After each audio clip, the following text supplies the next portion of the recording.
इसलिए यह मत सोचिए कि समय मुफीद है या नहीं है, परिस्थितियां ठीक हैं कि नहीं है। जिस दिन से भी आप ये कार्य शुरू कर देंगे, मुझे लगता है कि इस देश में अगर हम एक कट डेट भी ले लें 1947 की, उससे पीछे के बारे में बहुत सारी बातें हैं, कही जा सकती हैं, लेकिन 47 ऐसे लगता है जैसे कल की घटना हो। 47 के बाद से लेकर के 2014 तक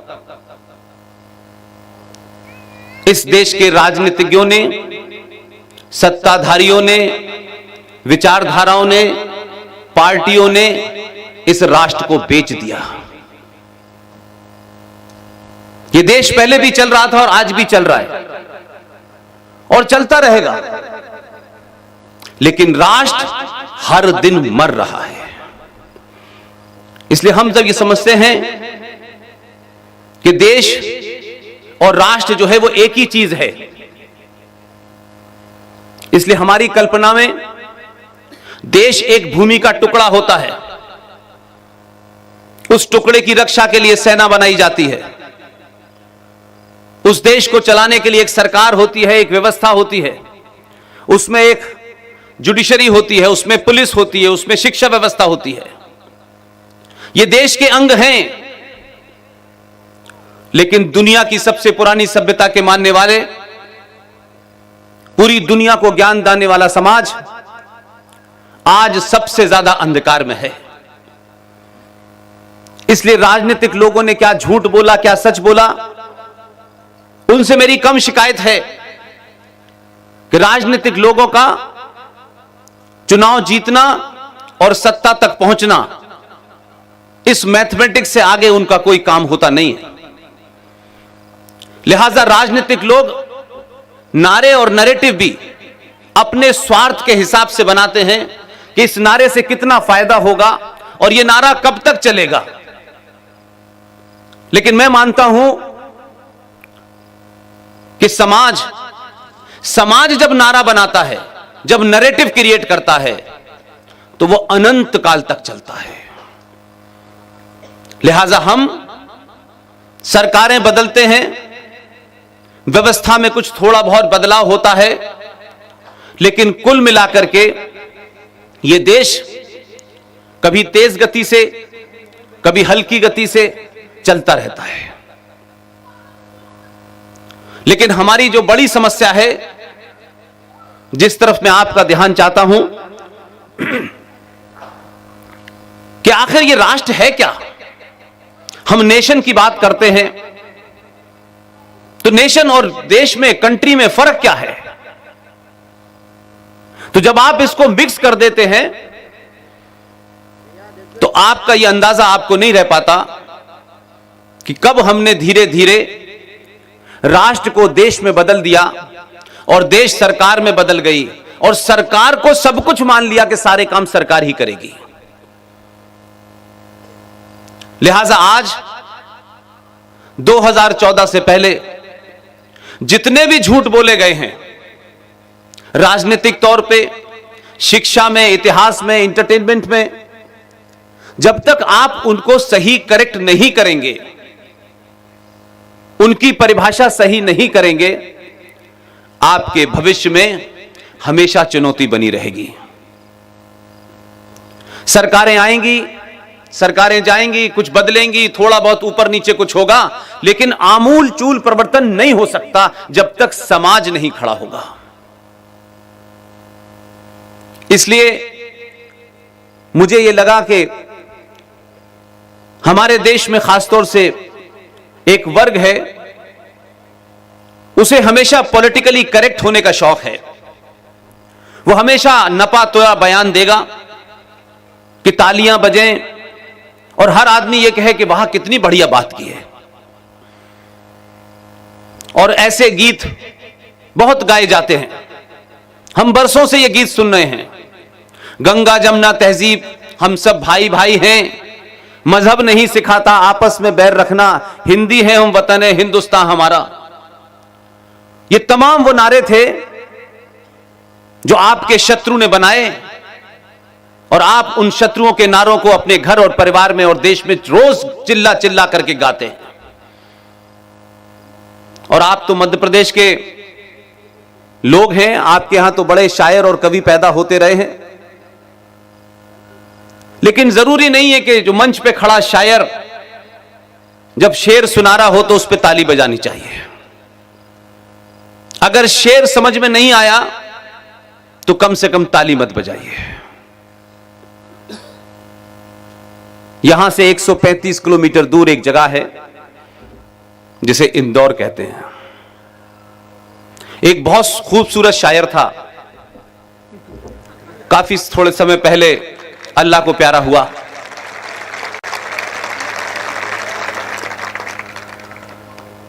हम उसकी शायरी का न मतलब समझे, न उसके पीछे का भाव समझे, लेकिन हमें शौक है कि शायर ने कोई बात कही है तो बहुत अच्छी बात कही होगी।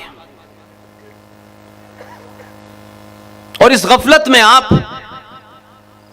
जो शायर आपको गाली दे रहा है, आपने उस पे भी वाह वाह कहा।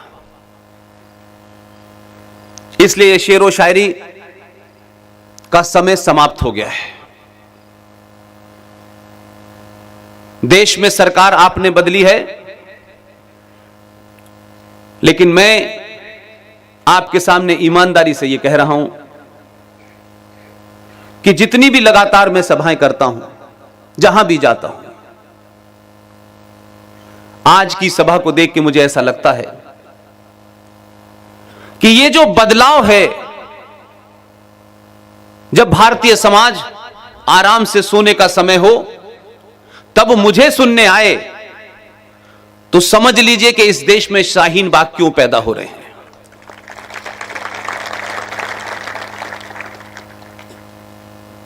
उनकी चिंता यह नहीं है कि कोई बहुत हिंदूवादी नेता सत्ता के शीर्ष पे बैठ गया है। यह उनकी चिंता कतई नहीं है। उनकी चिंता में एक बात जरूर है कि सत्ता में बदलाव, सत्ता के शीर्ष पर कोई हिंदूवादी नहीं बैठा है, बल्कि समाज हिंदू हो गया है। और वो नहीं चाहते कि यह समाज कभी अपने पुरुषार्थ को जागे, यह समाज अपनी खोई हुई परंपरा और आस्थाओं और संस्कृति को जाने, हजारों हजारों साल के इतिहास को जाने। वो ये चाहते नहीं है। इसलिए उन्होंने पहले दिन से इंतजाम किया और सोच समझ के किया। लेकिन हम को झूठ सुनने, झूठ बोलने और झूठ दूसरे से बोलने की उम्मीद करने की एक बीमारी लग गई है, क्योंकि हम अपनी लड़ाई नहीं लड़ना चाहते। हमारी लड़ाई भगत सिंह लड़े, सुभाष लड़े, अमित शाह लड़े, नरेंद्र मोदी लड़े, हम तो सिर्फ अपने घर में बैठ करके अपने बेटे बेटी को सीओ बनाएंगे। यही कारण है कि आप सीओ बनाते हैं, आप पायलट बनाते हैं, आप अपने बेटे को जहाज उड़ाने के लिए बोलते हैं और वो जहाज उड़ा देते हैं।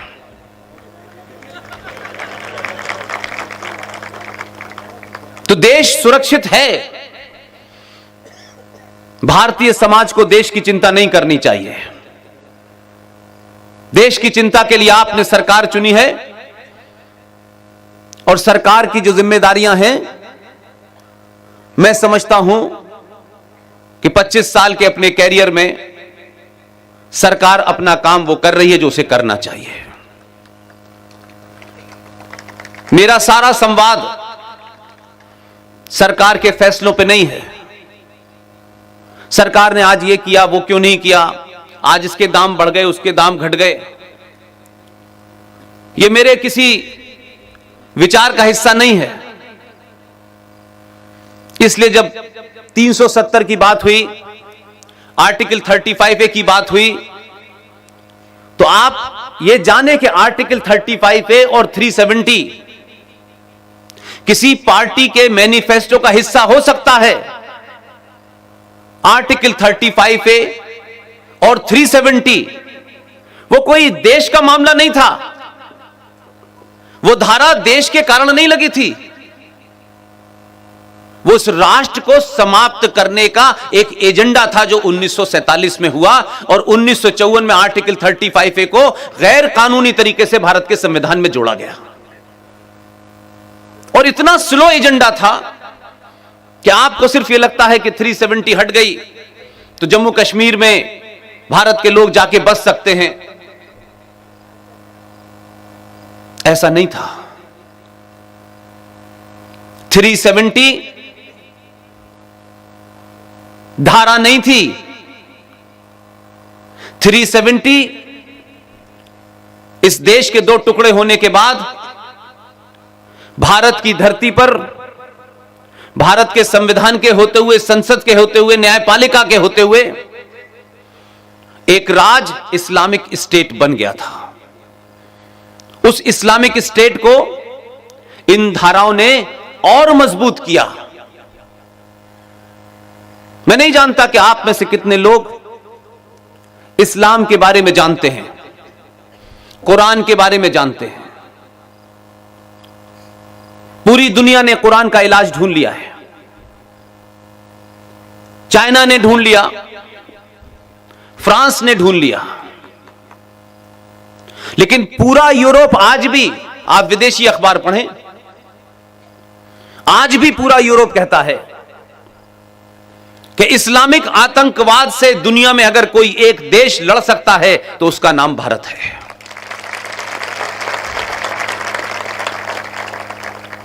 और उसकी एक खास ठोस वजह है। यह दुनिया की राय 2014 के बाद नहीं बनी है। दुनिया आपको 1947 से नहीं जानती कि बापू आए थे, चरखा बहुत तेजी से चलाया, अंग्रेज डर के भाग गए। ऐसा नहीं है। और हम वो समाज हैं जहां हर बात पे शास्त्रार्थ होता है, जहां सीता के चरित्र पे इस बात के लिए नहीं सोचते कि हम किसके बारे में बात कर रहे हैं, यह करनी चाहिए या नहीं करनी चाहिए। लेकिन अपने दिल पे हाथ रखिए, जो समाज सीता पे, राम पे, रावण पे, लक्ष्मण पे सवाल कर सकता है, वही समाज गांधी पे बात करने से डरता है। यह पाखंड क्यों है? गांधी जी एक नेता थे, उस लड़ाई में उनका रोल है। हर एक के रोल के बारे में चर्चा होती है। नेहरू जी के भी होती है, पटेल के भी होती है। हम दुनिया के हर नेता के बारे में बात करते हैं, तो गांधी जी भगवान तो नहीं थे ना? उनके रोल के बारे में क्यों नहीं बात होगी? दुनिया उनके निजी जीवन के बारे में दुनिया की बातें लिख रही है, लेकिन हमने गांधी को ऐसा बना दिया है कि गांधी पे आपने बात की तो आप गॉडसे के सपोर्टर हो गए। और पूरे हिंदू सनातन समाज को 70 साल में इतना अपोलोजिस्टिक बना दिया है, उनके अंदर एक हीन भावना भर दी गई है, इतना डरा दिया है कि वो सच बात कहने से डरते हैं। इसलिए आपको कुछ नया नहीं करना है, जोर जोर से तथ्यों के साथ आप अपनी बात को समाज के सामने रख दें। यह समाज आपकी बात सुनेगा और 2014 और 2019 में गलत बटन दबाता रहेगा। मैं किसी से नहीं कहता कि आप किसी पार्टी को वोट दें, यह मेरा काम नहीं है। मेरा सिर्फ इतना ही काम है कि राष्ट्र के सामने जो चुनौतियां हैं, उन चुनौतियों को पहले ठीक से समझा दें कि यह चुनौती है भी कि नहीं है। यह भी होता है कि जिसको आप चुनौती मानते हैं वो चुनौती नहीं है, और जो असली चुनौती होती है उसको हम चुनौती मानने को तैयार नहीं है। इसलिए पहले डॉक्टर बीमारी पहचानता है, तब इलाज कर पाता है। आप 70 सालों से सरकारें बदलते थे इस उम्मीद में, लेकिन आपने सरकारें बदली, सत्ता पे लोगों को बिठाया, लेकिन उस डॉक्टर को कभी नहीं ढूंढा जो बीमारी का असली इलाज जानता हो। इसलिए 2014 से पहले जैसे आपकी भावना थी, जैसे आप थे, जैसे यह समाज था, वैसे ही सरकारें मिलती थी आपको। आप किसी और को दोष नहीं दे सकते। पिछले 2014 से जितने भी चुनाव हुए, 5 चुनाव तो कम से कम मैंने अपनी आंखों से देखे। हर चुनाव में आप वोट डालने से पहले या तो यादव हैं या ब्राह्मण हैं या ठाकुर हैं या बनिया हैं या ऊपर हैं या नीचे हैं, दुनिया कुछ है लेकिन आप सनातनी हिंदू नहीं थे। सब कुछ थे आप। तो आपने जिन बुनियादों पर सरकारें चुनी, उन्हीं लोगों ने आपके समाज का इस्तेमाल किया। 16 साल 19 साल प्रधानमंत्री रहे, लेकिन राष्ट्र को समाप्त कर गए। 2014 पैदा हो गया, लोग कहते हैं। मैं ये नहीं मानता, मैं कतई नहीं मानता इस बात को। 2014 पैदा होने से पहले सनातनी हिंदू समाज बदल गया। पहली बार आपने इस भारत राष्ट्र को बचाने के लिए भारत देश की सरकार को एक सनातनी हिंदू होकर वोट दिया। इसलिए आज जो रिजल्ट आ रहा है, उसके कारण के पीछे उसकी ताकत आप हैं। इसलिए जो धारा 370 की डुगडुगी पिछले कई सालों से हम सुन रहे थे, आर्टिकल 35 है जो सबसे बड़ा, सबसे खतरनाक इस्लामिक वेपन था, उसको उस रूप में प्रेजेंट ही नहीं किया गया। इस पे चर्चा नहीं हुई कभी। राजनीतिक लोगों की मजबूरी मैं समझता हूं, पार्टियों की मजबूरियां होती हैं, लेकिन यह पूरा देश, सब लोग तो राजनीतिक नहीं है, सब तो किसी पार्टी के, किसी विचारधारा के बंधक नहीं है। अगर इसमें से चंद लोग भी इस राष्ट्र को बचाने की विचारधारा के बंधक होते, तो बहुत सारे काम बहुत पहले हो गए होते। इसलिए 370 का हटना, 35A का हटना, यह टेक्निकल मुद्दा हो सकता है।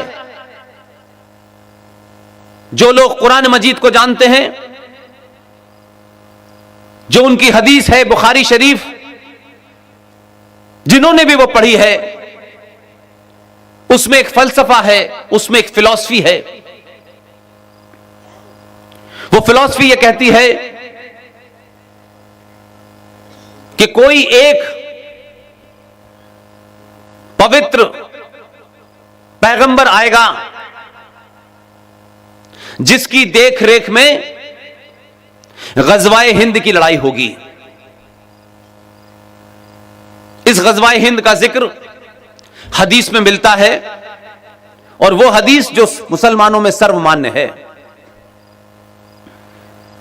इस गजवाए हिंद की फिलॉसफी क्या है? यह 1712 से लगातार चल रही है, आज भी जारी है, अभी तक जारी है। गजवाए हिंद का इतना ही मतलब है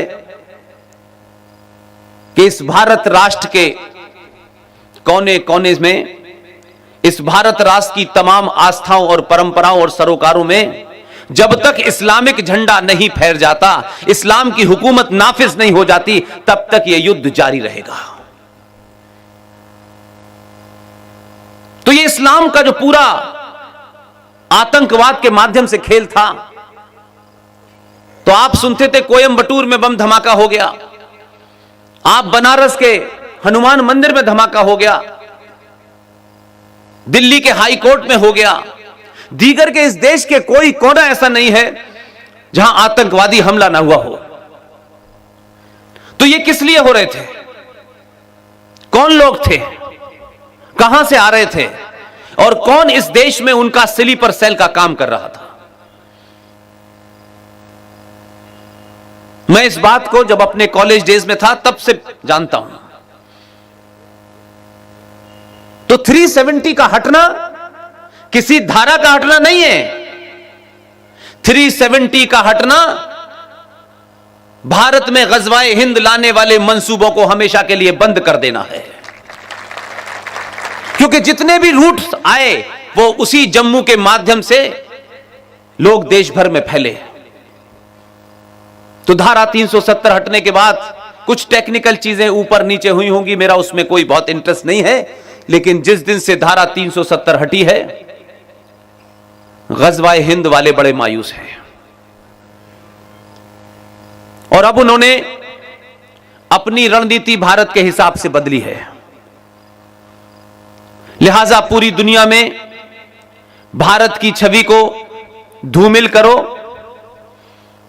और हर मुद्दे पे हुकूमत के खिलाफ ऐसे एजिटेशन करो कि पूरी दुनिया में यह सरकार, यह व्यवस्था, यह देश बदनाम हो। उसी की रणनीति के तहत यह जगह जगह शाहीन बाग बने। लेकिन जब समाज चैतन्य होता है, जागरूक होता है, तो उसको इसका अंदाजा होता है कि इन बीमारियों का इलाज कौन कर सकता है। मैं भी 3 दिन पहले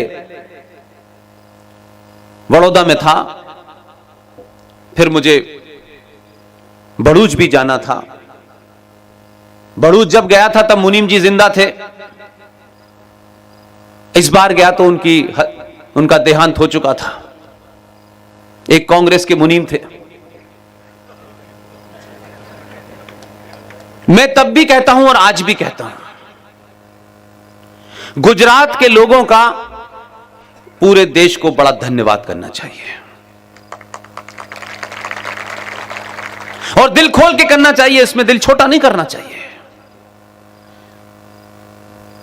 हमारे घर में कोई छोटी सी ऐसी चीज हो,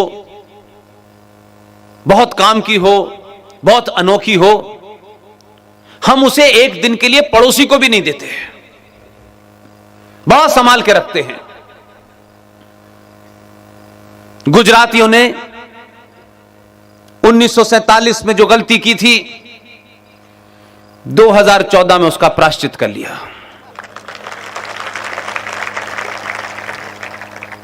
और 15 साल के बाद पूरी उस सर्जरी की पूरी प्रैक्टिस करा करके एक डॉक्टर को दिल्ली भेज दिया।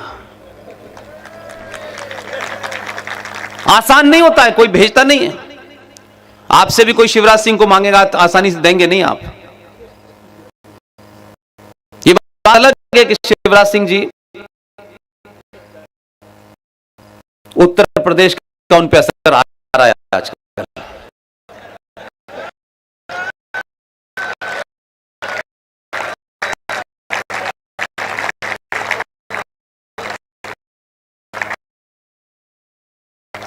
इसलिए समाज जब किसी सही चीज को चुनता जरूरत नहीं होती, वो खूब इस बात बीमारी है, क्योंकि समाज अपने निजी स्वार्थों के लिए थोड़ी सी जान पहचान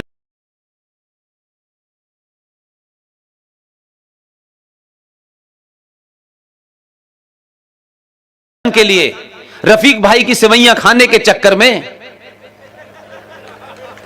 उसने समाज को कहा, नहीं, हम ये झूठ का गाना गाते रहेंगे। गंगा जमुना तहजीब, गंगा भी हमारी, जमुना भी हमारी, तहजीब किसकी? और आप उनके लिखे दस्तावेजों को नहीं पढ़ते हैं। ये कोई 5 जन अखबार में छवी खबर नहीं है। उस दौर के जितने भी बादशाह थे,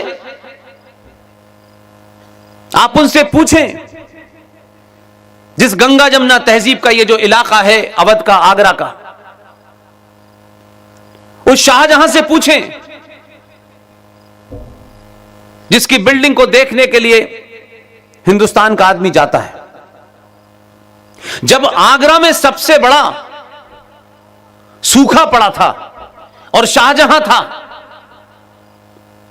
उस वक्त मुमताज महल को 10 गुना, उनकी बेटी को 5 गुना, और जो मुसलमान बच्चे यहां से बाहर पढ़ने जाते थे उनके वजीफे के लिए, स्कॉलरशिप के लिए करोड़ों पैसा दिया गया। लेकिन सूखे से निपटने के लिए आज की तारीख में उसकी क्या कीमत होगी, उस वक्त वो 1 लाख रुपया था। तो ये जो गंगा जमुना तहजीब का जो ढोल बजाया है हमने, ये कभी नहीं थी।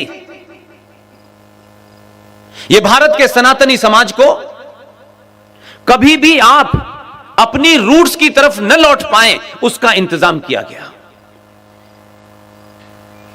इसलिए पाकिस्तान बना।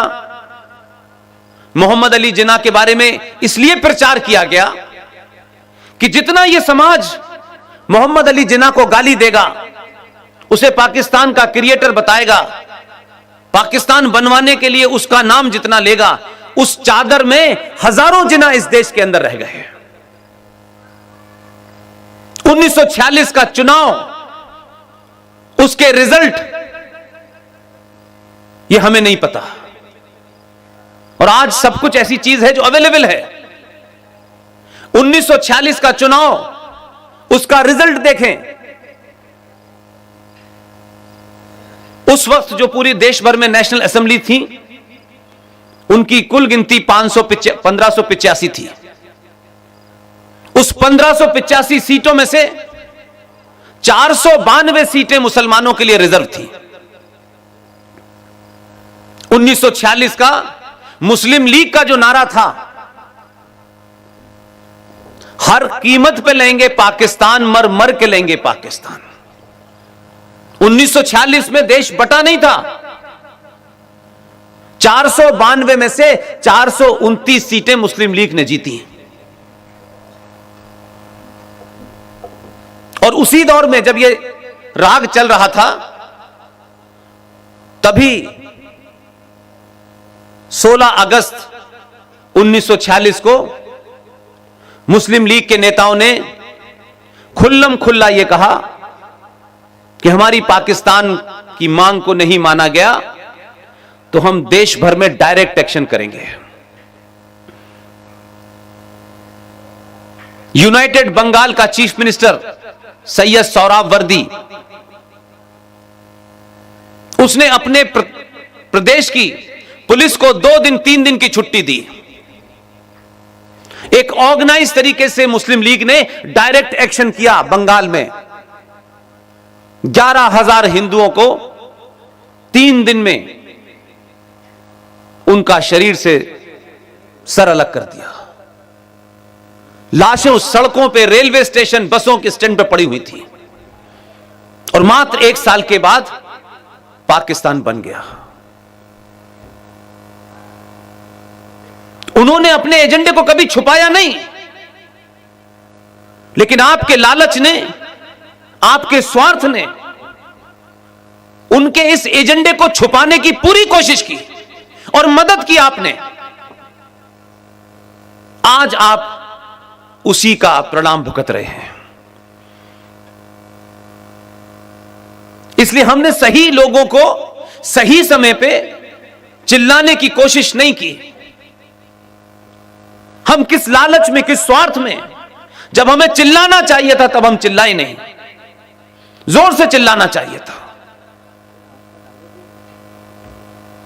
चलिए, मैं मानता हूं कि 2014 के बाद आपने चिल्लाना शुरू कर दिया। इसलिए जिन्ना मेरी निगाह में बहुत बड़ा गुनहगार नहीं है। जिन्ना जो कुछ चाहता था उसने कम से कम मुंह पे कहा आपके। आप उसको किसी खाने में रखें, लेकिन उसके जाने के बाद ज्यादातर मुस्लिम लीग के लीडर नहीं गए भारत से, यहीं रह गए। और बिहार, यूपी, जहां मुस्लिम लीग सबसे ज्यादा थी, आप देखिए कि मुस्लिम लीग आज ना बिहार में है ना उत्तर प्रदेश में है। और देश के किसी कोने में मुस्लिम लीग नहीं मिलती सिवाय केरला के। उनकी रणनीति देखिए, वोट दिया पाकिस्तान बनवाने के लिए, पाकिस्तान बन गया और जो इलाके जो पाकिस्तान के पास आज इलाके हैं, चाहे वो खैबर पख्तूनख्वा केपी के हो, चाहे सिंध हो, चाहे बलूचिस्तान हो, वहां मुस्लिम लीग उस वक्त भी नहीं थी।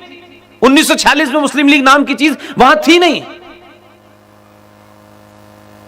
लेकिन यूपी, बिहार और इस हिंदी बेल्ट में जो मुस्लिम लीग थी, वो बाद में उनको लगा हमारा काम हो गया, अब इस देश की किसी राजनीतिक पार्टी के अंदर खामोशी से चले जाओ और फिर सेकुलरिज्म की आड़ में ढिंडोरा पीटो। वो तमाम सारे लोग कांग्रेस में शामिल हो गए। तो आज जो आप हाल देख रहे हैं, उसके पीछे की कहानी अगर आप समझेंगे तब आपको पता चलेगा कि जिसे आप दुनिया की सबसे बड़ी पार्टी बता रहे थे, बहुत बड़ा आंदोलन बता रहे थे, उसमें आखिर वो लोग कैसे पहुंचे। और इसकी सबसे बड़ी कैजुअल्टी 1947 में हुई, जिस वक्त डॉक्टर राधाकृष्णन जैसा विद्वान, डॉक्टर राजेंद्र प्रसाद जैसा विद्वान उस वक्त मौजूद था, लेकिन भारत के विजनरी प्रधानमंत्री को इन दोनों में वो प्रतिभा नजर नहीं आई। उनको भारत के एक ऐसे नेता में प्रतिभा नजर आई जिसका जन्म मक्का में हुआ था, जिसकी मां मदीने की थी। 1888 में जो शख्स मक्का में पैदा हुआ, 1902 में भारत आया, 1906 में मुस्लिम लीग बनी और 1947 में वो भारत का पहला शिक्षा मंत्री बना।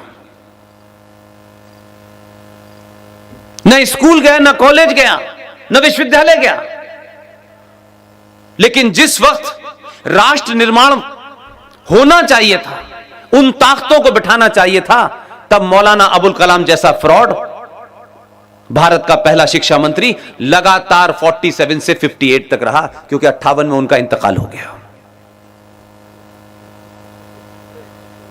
आप इस बुनियादी बात को समझने की कोशिश करें। मेरी और आपकी लड़ाई अब इस बात की नहीं है कि सरकार ने सड़क कितनी लंबी बनाई है। मेरी यह लड़ाई कतई नहीं है कि पेट्रोल 100 रुपए हो गया है। पेट्रोल कल 5 रुपए हो जाएगा तब भी मैं खुश नहीं होऊंगा। दुनिया में रोज चीजें बदलती बिगड़ती रहती हैं। अमेरिका में इससे बुरा हाल है, जिनकी मिसाल दी जाती है, वहां बहुत सारी चीजें हो रही हैं, आज आप देख सकते हैं। लेकिन हम बहुत छोटी छोटी चीजों को अपने स्वार्थ के चक्कर में इतना बड़ा बना देते हैं कि लगता है कि यही सबसे बड़ी समस्या है। सरकारों का काम है देश चलाना। देश कैसे चलेगा, किसकी कीमत कब बढ़ेगी, कब घटेगी, बाहर की अंतर्राष्ट्रीय स्थिति क्या है, हमारी पोजीशन क्या है, हम राजनीतिक तौर पर कितने ताकतवर हैं, क्या हम अपने देश में जो बदलाव करना चाहते हैं सिर्फ हमारे चाहने से हो जाएगा। अगर हम इन बातों को नहीं समझ पाते तो हमको बहुत जल्दी, बहुत तेजी से सरकारों की बातों के ऊपर टिप्पणी नहीं करनी चाहिए, क्योंकि ऑलरेडी इस देश में 20, 25, 30 करोड़ लोग हैं जिनको आप सोने की सड़कें बना दें तब भी वो कहेंगे ये अच्छी नहीं है। और ये बात मैं किसी बुनियाद पे कह रहा हूं। कश्मीर में सक्सेसिव सरकारें आई, इस विचारधारा की, गठबंधन की, लेफ्ट की, राइट की, मिली जुली, सबने जम्मू कश्मीर को पैम्पर किया। वहां का एक बहुत बड़ा लीडर, उसने खुले रूप में माना अगर कोई आतंकवादी है, कोई अलगाववादी है, कोई देशद्रोही नेता भी है, अगर वो बात ईमानदारी से कहे तो कम से कम हमें यह तो मानना चाहिए कि इसने अपनी बात तो कही है, भले ही हमें ठीक ना लगती हो। 1000 करोड़, 2000 करोड़, 500 करोड़, 600 करोड़ रोज कश्मीर को पैसा जाता है, 70 साल से जा रहा है। उसने ऐलान करके कहा कि अगर कश्मीर की सड़कों पर आप सोना भी बिछा देंगे तो हमें उससे कोई लेना देना नहीं है। हम कश्मीर में निजाम मुस्तफा स्थापित करना चाहते हैं। निजाम मुस्तफा का मतलब होता है वो हुकूमत जिसका संविधान शरिया होती है, अल्लाह की हुकूमत। तो आपके कई करोड़ देने से उनका दिल बदल जाएगा? आप किसी गलतफहमी के शिकार हैं।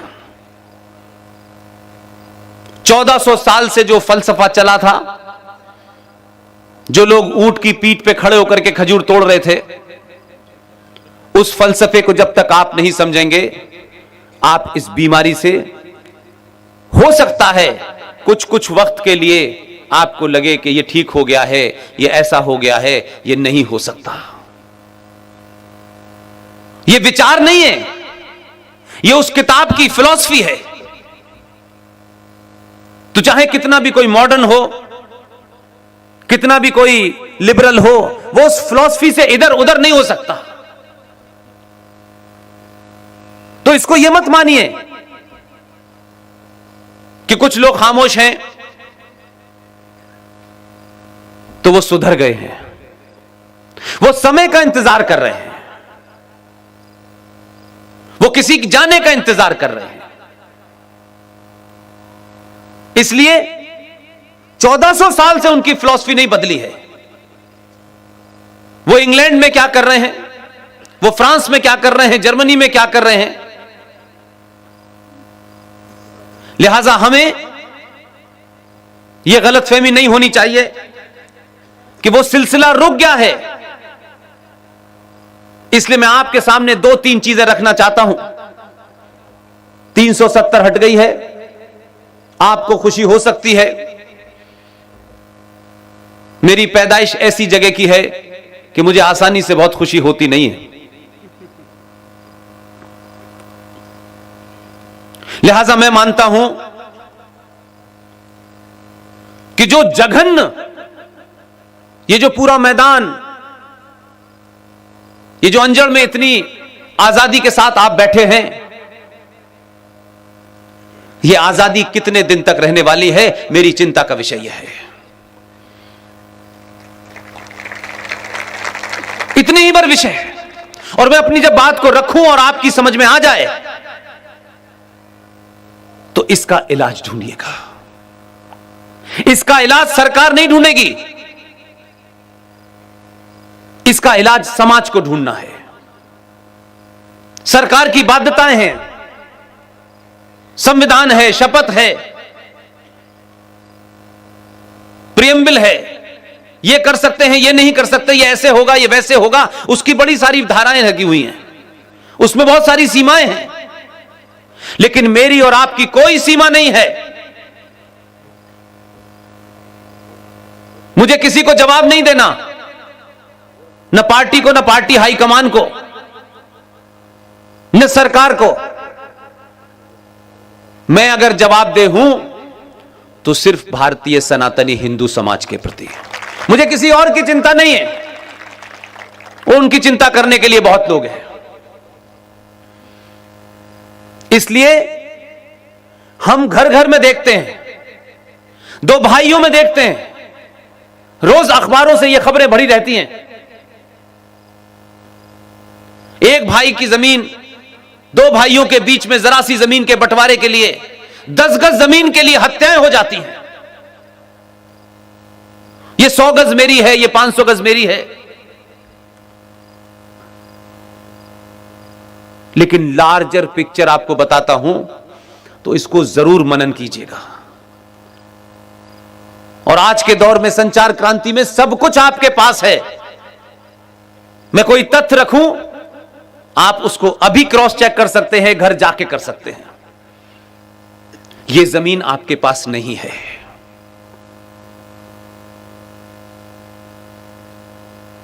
ये जो हम बहुत इतरा के घूम रहे हैं और कुछ लोग खामोश हैं, उनको पता है कब शुरू करना है। उन्होंने वो शुरू कर दिया एजेंडा, लेकिन हम मैं से बाहर नहीं निकल रहे।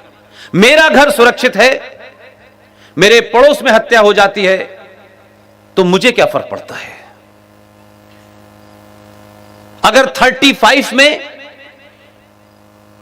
भगवान राम के पुत्रों के नाम से जो शहर है, अगर दिवाली वहां नहीं मनाई जाती या हम दिवाली नहीं मना सकते, तो फिर दिवाली का कोई मजा नहीं है। जिस लाहौर को बसाया गया मर्यादा पुरुषोत्तम राम के बच्चों के नाम से, वो आपके कब्जे से बाहर जा चुका है। आपने दिवाली घर मनाना शुरू कर दी, कल घर से कोई निकाल देगा, आप कहीं और मनाना शुरू कर देंगे, लेकिन आप निकालने वाले को वहीं रोकना नहीं चाहते। मैं चाहता हूं उसको वहीं रोक दीजिए। मेरा सिर्फ इतना ही कहना है आपसे। 1991 में हम एक समाज के रूप में, एक राष्ट्र के रूप में बात बहुत करते हैं, चिंताएं बहुत जाहिर करते हैं, लेकिन इतने स्वार्थी हैं कि हम उसमें कुछ खोना नहीं चाहते। हमारा स्वार्थ है, इसलिए हम बोलेंगे नहीं, चुप रहेंगे। हमारा स्वार्थ पूरा हो जाए तब हम बोलेंगे, चाहे देर हो जाए। इसलिए कल की घटनाएं भी, परसों की घटनाएं भी, 2 साल पुरानी भी घटनाओं के बारे में हम जानना नहीं चाहते। और हम बहुत खुश हैं, बहुत बड़ा मकान है, 4 गाड़ियां हैं, बेटा अमेरिका में है। हम इस बात से सिर्फ इतने खुश हैं। 1991 में राम मंदिर का आंदोलन अपने चरम पे था। आप सब लोगों के सामने की बात होगी। तमाम पार्टियां मौजूद थी सत्ता में।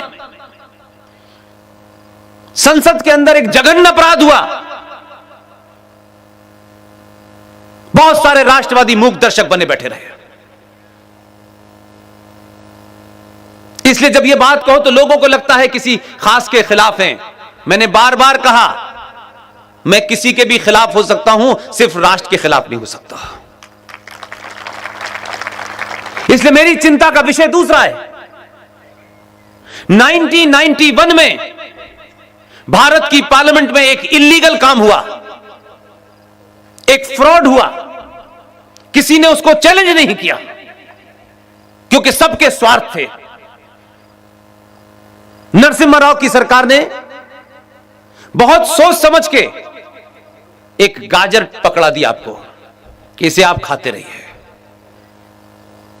और कहा कि यह राम मंदिर आंदोलन है, इसको हटा करके अयोध्या में मर्यादा पुरुषोत्तम राम के मंदिर को जिस बाबर ने तोड़ा था, इस मुद्दे को इसको हटा देते हैं और बाद में एक कानून ले आते हैं।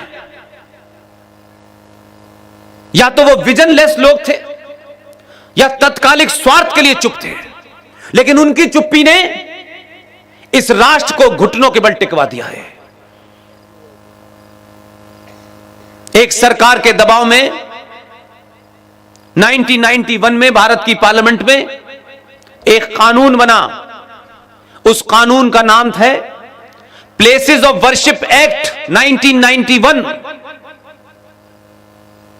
पूजा के अधिकार पे एक कानून बना।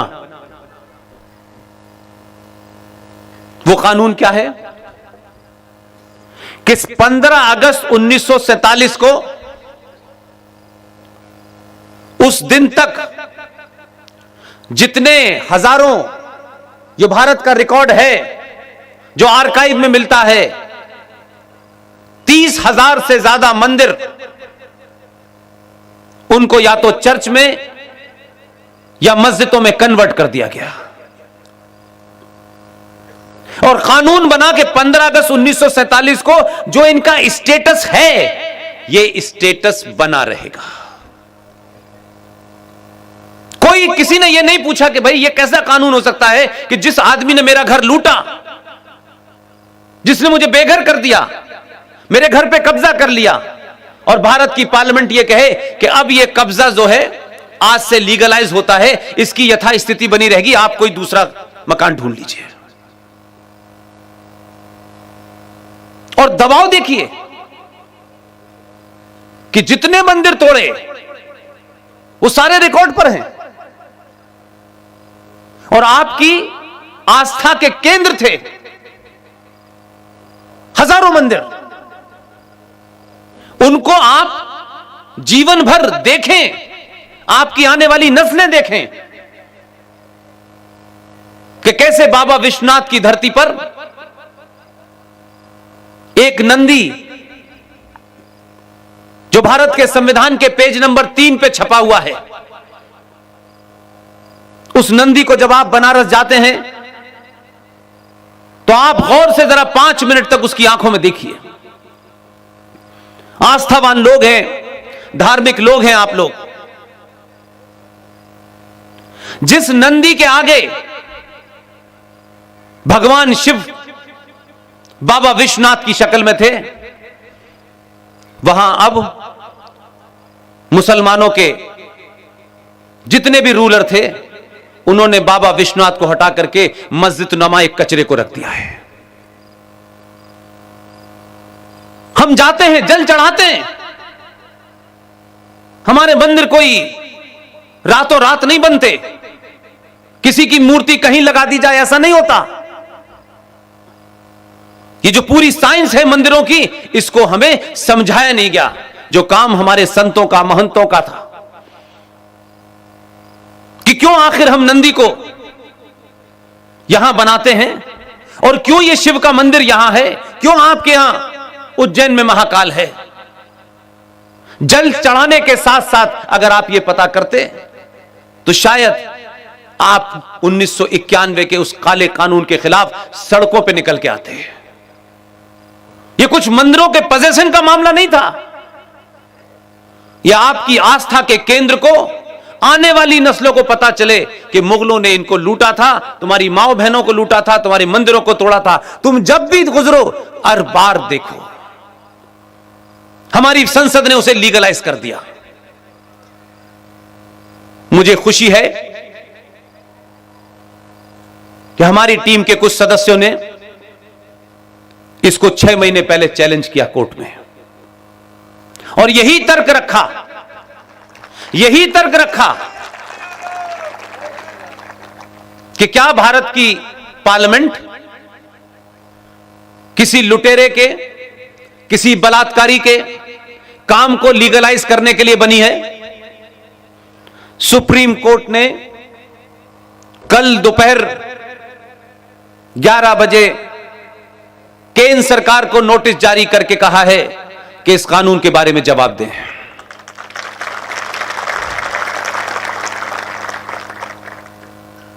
इसी तरीके से एक बहुत ही खतरनाक एक कानून जो 1923 में बना था, 1956 में उसे अमेंड किया गया, 1995 में उसे अमेंड किया गया, और 2013 में फिर मैं यही कहूंगा, क्या राष्ट्रवादी ताकतें नहीं थी?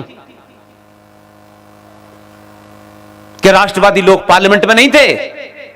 अरे एक भी खड़े होकर बोलता तो देश को पता तो चलता कि लाइव टेलीकास्ट में क्या मामला है। कम से कम किसी ने इस मुद्दे को तो उठाया। इसलिए सिर्फ भारत माता की जय का नारा लगाने से भारत माता मजबूत नहीं होने वाली है। 1995 में नरसिम्हा राव की सरकार ने 10 जनपद की उस महिला के दबाव में मुसलमानों को खुश करने के लिए 1956 का जो अमेंडमेंट था उसे दरकिनार करके उसको और मजबूत कर दिया। आपने एक नाम सुना होगा, वक्फ प्रॉपर्टी एक्ट। वक्फ बोर्ड का नाम सुना होगा आपने। एक आम हिंदुस्तानी सनातनी हिंदू सिर्फ यह समझता है कि जो वक्फ बोर्ड है, ये जो मुसलमान रूलर यहां आए थे, उनके जाने के बाद उनकी छोड़ी हुई प्रॉपर्टी की देखरेख करता है। इतना ही एक एवरेज हिंदू जानता है। 95 में उसमें अमेंडमेंट किया, और आप उनका एजेंडा देखिए। वो अपने एजेंडे में इतने शार्प और तेज हैं कि वो किसी गलतफहमी में नहीं है। छोटी छोटी बातों से खुश होके ताली बजा के चिल्लाते नहीं है, नारे नहीं लगाते, वो जब तक उसको मजबूत ना कर दे जिसको बदला ना जा सके। ये खबर आपको 95 में नहीं पता चली, 98 में सरकार बदली तब भी पता नहीं चली, लेकिन उन्होंने उसी सरकार से, सरकार के जाते जाते 2013 में वक्फ प्रॉपर्टी एक्ट को भारत की पार्लियामेंट के अंदर इतना ताकतवर बना दिया है कि सिर्फ मैं उसका एक क्लॉज आपको बताना चाहता हूं। यह पूरी जमीन खिसक जाएगी। मेरे लिए मुद्दा यह है, 100 रुपए का पेट्रोल नहीं है। वक्फ प्रॉपर्टी एक्ट की धारा 40 क्या कहती है कि अगर इस ग्राउंड पर इसका कोई मालिक होगा, वक्फ प्रॉपर्टी बोर्ड के 2 लोग, उनको यह लगे कि यह प्रॉपर्टी वक्फ बोर्ड की है, उनको लगे और वो ये कहें कि यह वक्फ प्रॉपर्टी है, तो सेक्शन 40 वक्फ प्रॉपर्टी एक्ट 2013 उनको इस बात का अधिकार दिया गया है, संसद ने ताकत दी है कि उस बोर्ड के 2 लोग, they will instruct and give the order to the district magistrate to vacate this place within 24 hour. District magistrate को यह जगह खाली करा करके उनको बताना होगा कि माई बाप हमने यह खाली करा दी है। इसका जो मालिक होगा वो वक्फ बोर्ड का जो उनका लीगल सेल है, उसके सामने खड़े होकर बताना होगा कि यह जमीन मेरी है। और अगर वो रिजेक्ट कर दें तो वो यथास्थिति बनी रहेगी जब तक हाई कोर्ट में आप अपील करेंगे।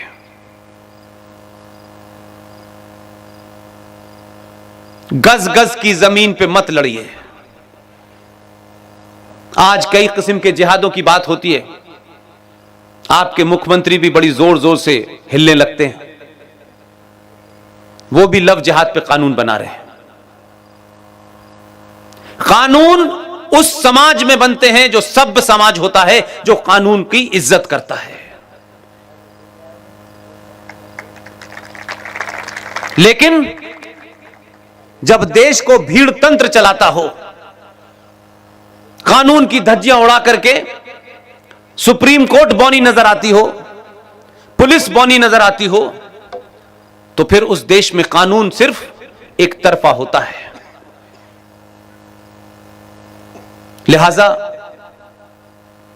आप जिस चीज की बात कर रहे हैं, आप सब कुछ कानून से तय कराना चाहते हैं, और कानून को चलाने वाला अंग राष्ट्र का नहीं है, देश का है।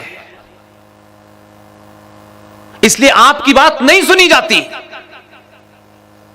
क्योंकि आप खुद जिंदा रहने के लिए मरना नहीं चाहते। जो कौमें मरने का फन छोड़ देती हैं, वो तबाह बर्बाद हो जाती हैं। इसलिए बहुत सारे लोग मुझे लिखते हैं, मुझे बड़ी दुख भी होता है कि हमने एक ट्रेंड चला रखा है, जब भी कोई बात होगी, पुष्पेन जी मैं राष्ट्र के लिए जान दे सकता हूं, पहले दिन ही बेचारा जान देने के लिए तैयार है। मैंने कहा मुझे किसी ऐसे आदमी से कोई बात नहीं करनी जो जान दे सकता है। अगर आप जान ले सकते हैं तो मुझसे बात कीजिएगा।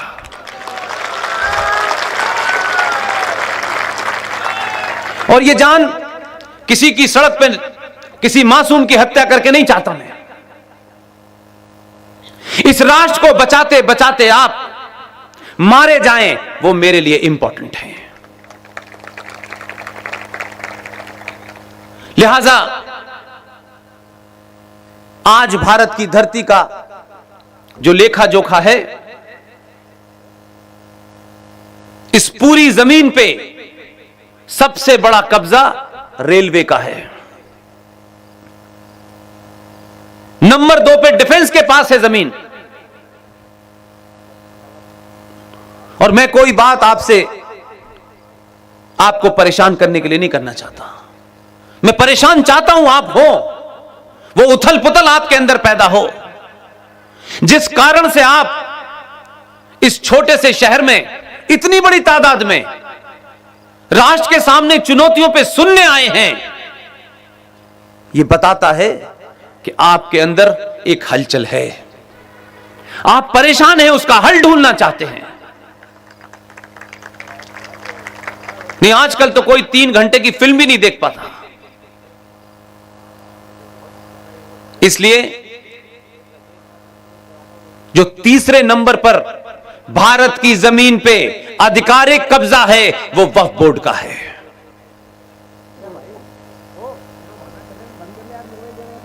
और ये एक्ट पास होकर रखे हुए हैं, उनको मालूम है this is not the time to talk about it. अभी इस पे बात नहीं करनी है। अभी तो हमने ये रखा हुआ है, हम जिस दिन हमारा समय आएगा हम उस दिन सवाल करेंगे कि भारत की पार्लियामेंट ने यह कानून पास किया है। इस कानून के तहत वो जो इंदौर वाला था,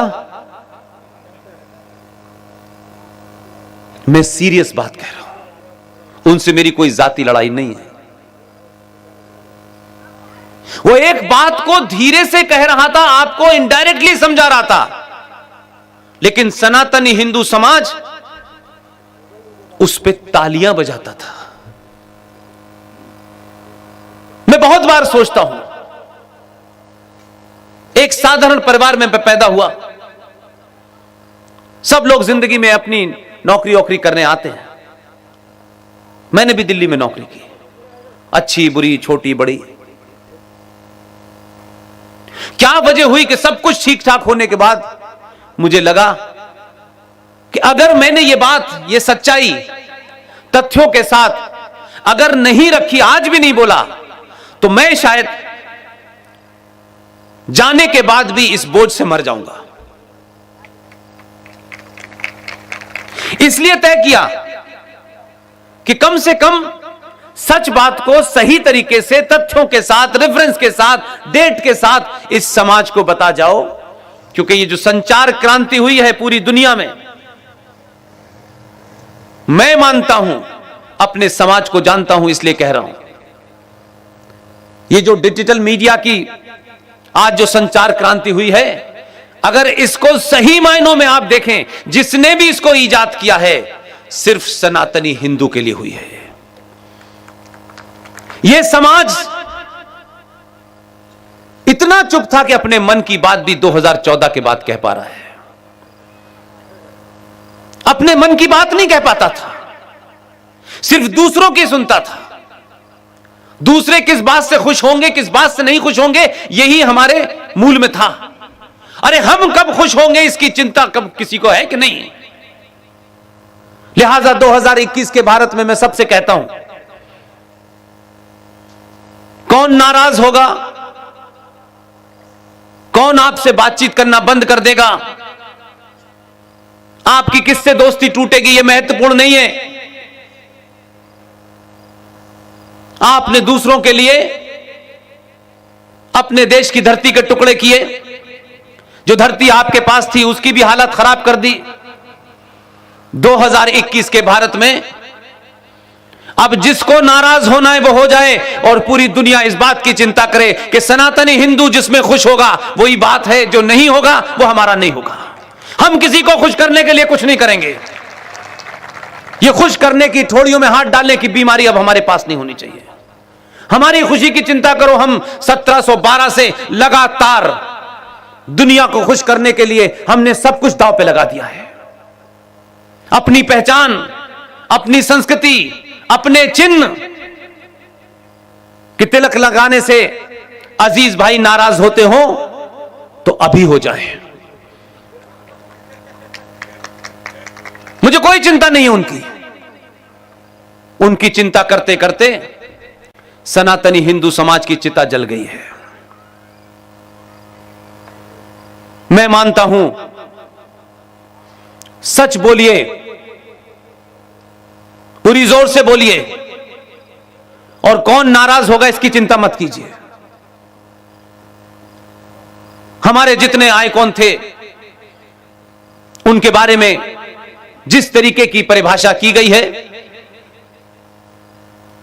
उसको सही करना मेरा और आपका काम है।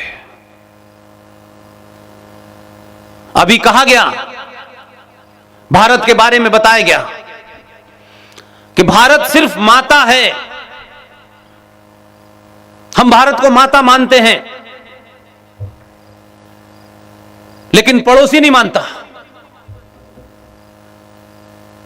वो अपने मुल्क को माता नहीं कहता। कभी यह पता करने की कोशिश की है कि वो माता क्यों नहीं कहता? हमारी एक ही माता थी, उनकी 13 है, किसको माने? इसलिए पिताजी को मानते हैं वो। उनका संकट दूसरा है, उसमें कोई बदलाव नहीं है। फिर 13 में से कौन सी वाली को माने? तो पहली वाली को मानेंगे तो तीसरी वाली 7 साल की नाराज हो जाएगी।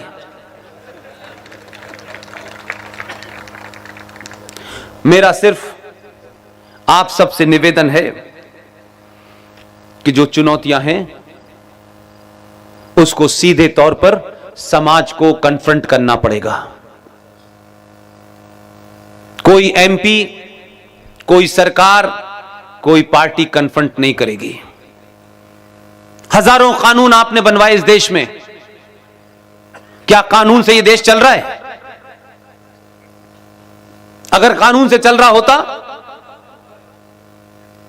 तो जम्मू कश्मीर में सेना पे जो पत्थर मार रहे थे, जो सेना पे पीछे से गोली चला रहे थे, उनके मानवाधिकार की चिंता सुप्रीम कोर्ट को है।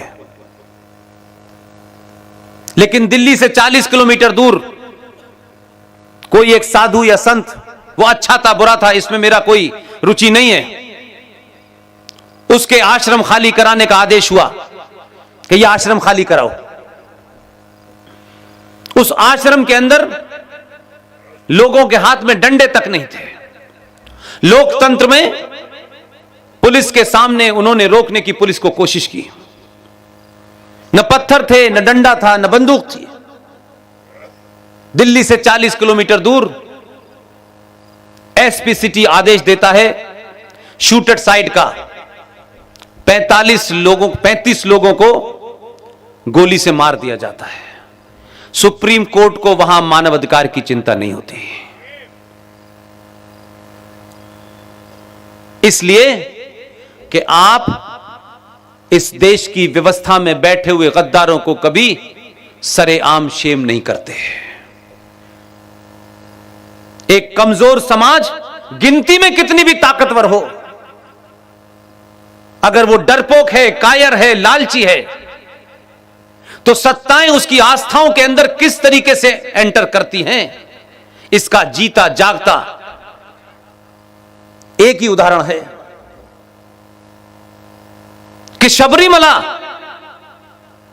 जहां परंपरा हजारों साल के बाद वो बनी, उसके साइंटिफिक कारण थे, लेकिन काले कोट वालों को लगता है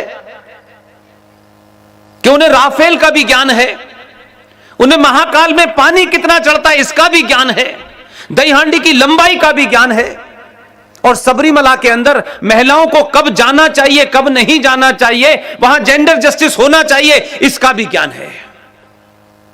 क्योंकि आपने अपनी आस्थाओं को सरकारों के और उस सरकार की व्यवस्था चलाने वाले इंस्टीट्यूशन के हाथ में छोड़ दिया है। वो तय करते हैं, इसलिए उनकी जरूरत है कि हजारों साल पुराने सनातन हिंदू की परिभाषा भी वो तय करते थे। हम चुप रहते हैं, हम एक समाज के रूप में कभी रिएक्शन नहीं देते, अपनी नाराजगी प्रकट नहीं करते। तो जो उनको जेंडर जस्टिस सबरीमला में चाहिए था, वो मस्जिद में क्यों नहीं चाहिए? अगर पूजा का अधिकार महिला को है, जो मैं मानता हूं, उन आस्थाएं जो साइंस पे रखी हुई हैं, उसके कारण हैं। जो लोग सनातन को यह मानते हैं ये कोई ढकोसला है, ये कोई झूठ का पुलिंदा है, तो इस समाज में जो जागरूक लोग हैं, जो संत हैं, महंत हैं, उनको उस साइंस को तर्कों पे बताना चाहिए था जो नहीं बताया। ये मेरा काम नहीं है, इसलिए क्योंकि आप बोलते नहीं हैं और आपको सही बात पता नहीं होती, तो सुप्रीम कोर्ट भी कोई बात तय कर देती है, आप मान लेते हैं। और वो सही मानों में अगर कहीं देखें तो सुप्रीम कोर्ट जब उनके मामलात में बोलती है तब भी वो कहते हैं ये गलत भी है तो हमारा है सुप्रीम कोर्ट की, हम नहीं मानेंगे। तो आप 100 करोड़ होते हैं, रोज कानून ऐसा बनता है जो आपकी आस्थाओं पर चोट करता है, लेकिन आप बोलते नहीं हैं क्योंकि आपने सारा ठेका, कॉन्ट्रैक्ट सरकार को दे दिया है कि सब कुछ वही करेगी, इसलिए आप नहीं बोलते। फिर कानून बनता है तो आप उसके विरोध में कुछ आजकल फेसबुक वगैरह पे लिख देते हैं, लेकिन डिसाइसिव लड़ाई नहीं लड़ते। इसलिए रेलवे के पे अगर आप सफर करते हो, समाज में छोटी छोटी चीजों को ऑब्जर्व करेंगे तो आपको बीमारी का पता चलेगा। पिछले 20 साल से रेलवे के आसपास जो झोपड़पट्टी पड़ती है, जरा उतर के कहीं ट्रेन रुक जाए गलती से तो पूछिएगा कि उसमें कौन रहता है। ये सरकारी जमीनों पे रातों रात पीर फकीर पैदा होते हैं और कब्र भी बन जाती है। ये मस्जिदें सरकारी जमीन पे बन क्यों रही हैं? आप सोचते हैं क्या फर्क पड़ता है, वहां बनाई है? नहीं, लाहौर में भी 1935 में लोग सोचते थे, और कश्मीर के हिंदुओं को भी इस बात की गलतफहमी थी 1990 से पहले, जबकि 6 बार उनका पलायन हो चुका था।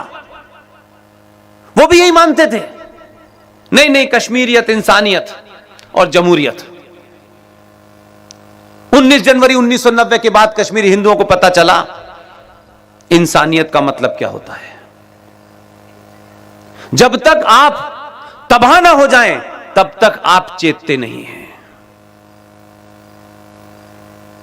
इसलिए अमेरिका जैसा देश, जब हम ये कहते थे पूरी दुनिया में कि आतंकवाद एक समस्या है, इस आतंकवाद के लिए ग्लोबल पॉलिसी बननी चाहिए, तो अमेरिका के लोग मालूम है क्या कहते थे? वहां की सरकारें भारत को समझाती थी, no no no no no no no no no no it's not a जिहाद, no no it's not a terrorism, it is a law and order problem. 26/11 में, सॉरी 9/11 में अमेरिका राष्ट्र की शानदार, जो उस राष्ट्र के गौरवशाला को बताती हैं, उस वैभव को बताती हैं, जब उन 2 बिल्डिंगों को उसामा बिन लादेन के सिपाहियों ने नस्ते नाबूद कर दिया तो अमेरिका ने कहा no no it is terrorism, और उन्होंने इलाज ढूंढा, और ऐसा इलाज ढूंढा, न यूएनओ से पूछा, न किसी से सर्टिफिकेट लिया, और 2 मुल्क तबाह कर दिए उन्होंने। उसके बरखिलाफ हजारों हमले होने के बाद उस वक्त की सरकार की जो चेयरपर्सन थी, उसकी देखरेख में पूरी रणनीति बनाई गई। उस रणनीति के तहत ये जो 26/11 हुआ है, जिसे आप बार बार कहते हैं कि पाकिस्तान ने किया, पाकिस्तान ने किया, ठीक है, सरकार का एक मौकिफ है, स्टैंड है, लेकिन 26/11 के उस पूरे हमले में भारत सरकार का एक मंत्री शामिल था। उस मंत्री की देखरेख में सब कुछ हुआ, क्योंकि वो जो महिला थी उसके एजेंडे में हिंदू टेरर की कहानी थी। इसलिए तथ्यों पे बात कीजिए। 26/11 जिस दिन भारत में हुआ है, 24 नवंबर को भारत की तरफ से भारत का जो होम सेक्रेटरी था, उसका एक हाई लेवल डेलीगेशन पाकिस्तान में 24 नवंबर को मौजूद था। होम सेक्रेटरी मधुकर गुप्ता, उनके साथ में जितने भी लोग थे, फर्स्ट सेक्रेटरी, सेकंड सेक्रेटरी, सब पाकिस्तान में थे। 24 नवंबर की घटना है। और एक शख्स जिसका नाम इस किताब में नहीं लिखा हम लोगों ने, इस किताब का नाम है नो द इंटरनेशनल। रॉ के और मिलिट्री इंटेलिजेंस के पुराने ऑफिसर हैं कर्नल RSN सिंह, आप टेलीविजन पे उन्हें देखते होंगे। ये कोई किताब नहीं लिखी उन्होंने, ये आधुनिक भारत के नौजवान बच्चों के लिए, आज की जनरेशन के लिए एक ग्रंथ लिखा है इन्होंने। जितनी घटनाएं पिछले 20 साल में हुई हैं, उसके तार कहां से कहां थे, इसी किताब में लिखा हुआ है कि मधुकर गुप्ता के अंडर में पूरा डेलीगेशन पाकिस्तान गया। उसमें एक भारत की खुफिया एजेंसी का अफसर भी शामिल था। अब मैं फर्क बताना चाहता हूं। पूरा डेलीगेशन इस्लामाबाद में बैठा था 24 तारीख को। उस खुफिया एजेंसी जो भारत की थी, जिसका एक सदस्य उसमें शामिल था, वो एक्सपर्ट था। उसको 24 घंटे में समझ में आ गया कि कुछ गड़बड़ है। उसने यहां भेजा कि मैं आना चाहता हूं, आप नहीं आ सकते। उसने सब कुछ दांव पे लगा दिया और कहा कि मुझे किसी भी कीमत पे वापस जाना है। वो बागा बॉर्डर से वापस आ गया 25 तारीख को। उस पूरे डेलीगेशन को पाकिस्तान सरकार ने कहा कि आप यहां आए हैं, थोड़ा सा हमारे मुल्क में बहुत खूबसूरत हिल स्टेशन है, उसका भी जरा लुत्फ लीजिए। इस्लामाबाद से 32 किलोमीटर ऊपर एक पहाड़ी है जिसे मरी कहते हैं, बहुत अच्छा हिल स्टेशन है। पूरा डेलीगेशन हमारा उस मरी हिल स्टेशन पे 26 तारीख को बैठा हुआ था। उनको पता था कि वहां से कोई कम्युनिकेशन नहीं हो सकता, लेकिन दूसरी चीज का प्रत्यक्ष गवाह हूं, वो इसमें शामिल नहीं है। उनका नया एडिशन आएगा, उसमें शामिल होगा। 26 तारीख को जिस वक्त मुंबई में गेटवे ऑफ इंडिया के माध्यम से वो जो आतंकवादी आए थे, जिसको आपने टेलीविजन पे लाइव देखा, उसी समय पाकिस्तान का विदेश मंत्री दिल्ली में महिलाओं के प्रेस क्लब में बैठा था। इतना फुल प्रूफ इंतजाम किया था कि किसी को शक न हो। इनका अपना एजेंडा था और इस एजेंडे की मदद के लिए पाकिस्तान ने पूरी मदद की इनकी। कि कसब जब पकड़ा भी गया, पहले तो उम्मीद नहीं थी, पकड़ा गया तो उसके हाथ में कलावा किस लिए बांधा था, किस एजेंडे के तहत कलावा बांधा गया था। वो शख्स जो आया आईबी का, उसको इतना प्रताड़ित किया गया, इतना प्रताड़ित किया गया। इसलिए मैं कहता हूं कि सत्ताएं, व्यवस्थाएं, ये पुलिस, ये नौकरी सिर्फ घर रोटी पानी चलाने के लिए तो हो सकती है। अगर आपने उसका इंतजाम कर लिया है तो उसके लिए अपने जमीर को मत बेचिए। उसने सब कुछ बर्दाश्त किया। वो शख्स जिंदा है, उसका नाम किन्हीं कारणों से हम लोग सार्वजनिक नहीं लेते। उसने सारी बात बता दी, किसका फोन दिल्ली से जा रहा था, क्या इंस्ट्रक्शन थे। उसको जाने नहीं दिया घर, जब वो 25 तारीख को बागा बॉर्डर से दिल्ली, अब घर नहीं जाने दिया उसको। जब सब कुछ हो गया, उसके बाद पता चला कि इसको सारा राज पता है, उसको टॉर्चर किया।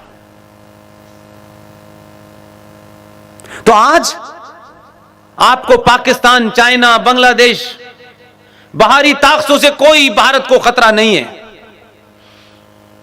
आपने सरकार चुनी है, सरकार की जो जिम्मेदारी होती है वो सरकार कर रही है।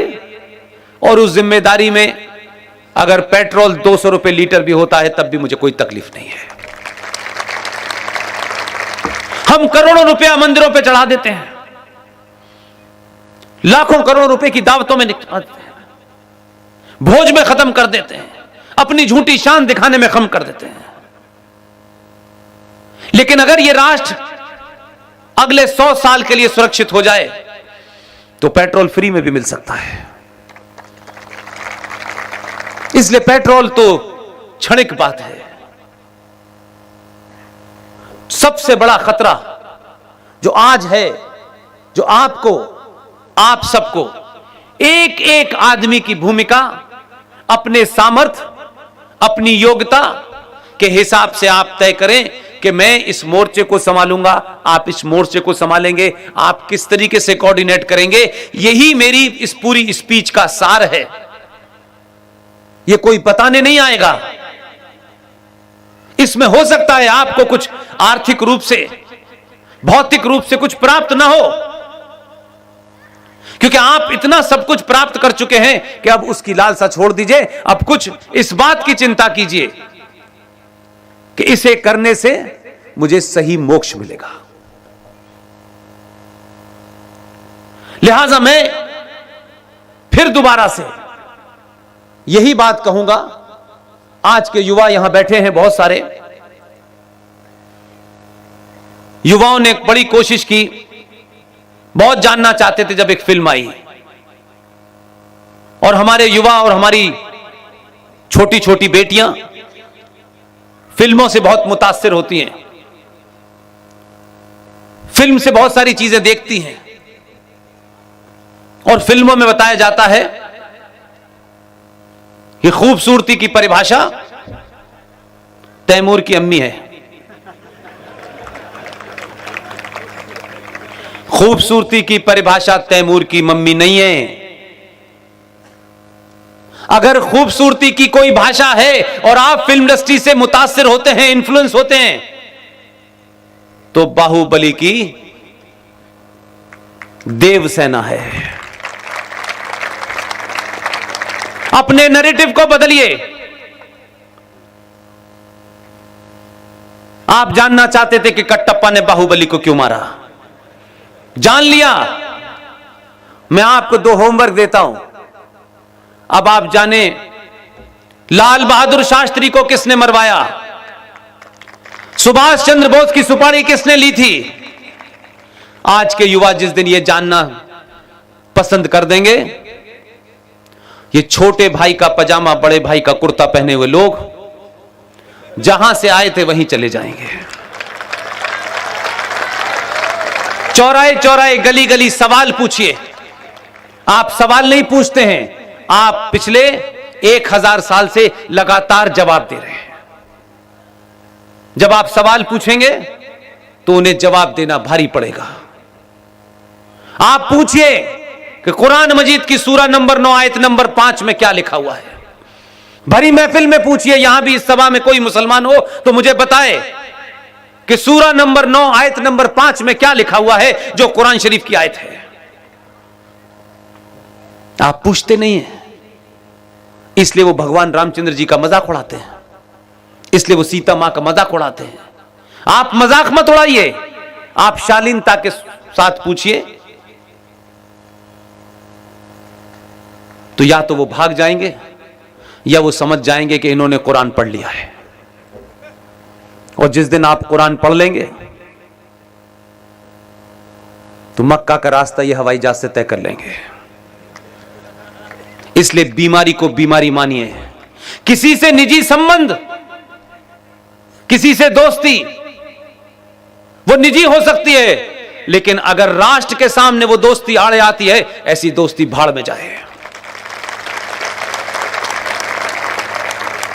जिसको निजी दोस्ती दुमानी है वो निभाए, इसमें कोई बुराई नहीं है। इसलिए वो खूबसूरत शायर, जब वो शायरी करता था तो आप ताली बजाते थे। आप मध्य प्रदेश के लोग हैं, सांस्कृतिक तौर पे आप लोग बड़े संपन्न लोग हैं, आप भारत में एकमात्र ऐसा प्रदेश है जिसकी अंतरराष्ट्रीय कोई बाउंड्री नहीं है। आप भारत का दिल हैं। तो आप सोचिए थोड़ी देर के लिए, वो कहता था कि जो आज साहिबे मसनद हैं,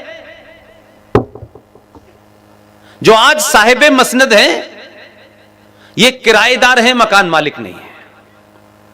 आप इस पे ताली क्यों बजाते थे, मुझे ये बताइए। साहिबे मसनद का मतलब सिर्फ इतना ही होता है कि जो आज सत्ता पे बैठे हैं, ये किराएदार हैं, मकान मालिक नहीं है।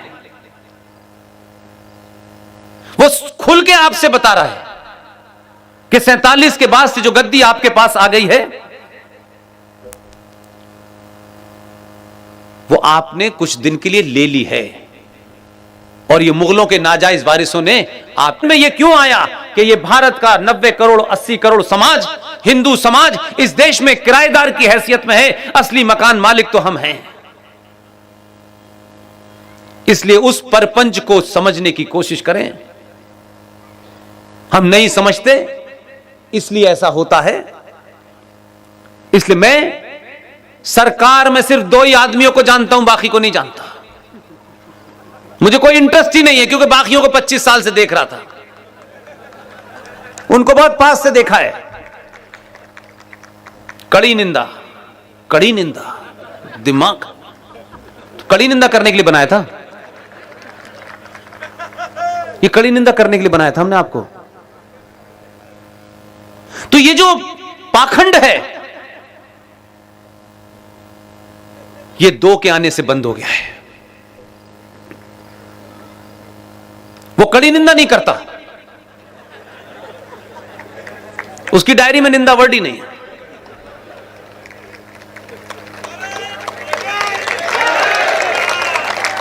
इसलिए आपके पुरुषार्थ को जगाने के लिए, आप कौन हैं, किसकी संतानें हैं, यह जगाने के लिए कुछ छोटी छोटी घटनाएं भी अगर आप देखें।